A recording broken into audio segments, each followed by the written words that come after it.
গরমে একটি সুন্দর ফল নিয়ে আজ হাজির হয়ে গেছি। দেখো, জামরুল আমাদের গাছে একটা সুন্দর জামরুল হয়েছে।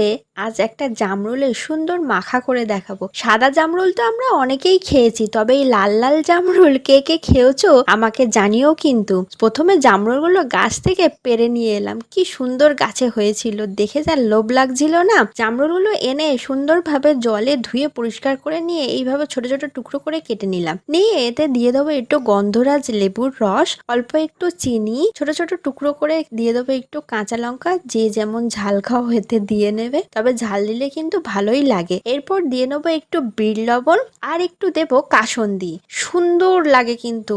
এরপর এটা সুন্দরভাবে ভালোভাবে মিক্স করে নিলেই জামরুল মাখা কিন্তু আমাদের তৈরি। সবাই এইভাবে জামরুল মাখা বাড়িতে বানিয়ে আমাকে জানিও কিন্তু। চলো আজকের মতো tata. Like, comment, share please.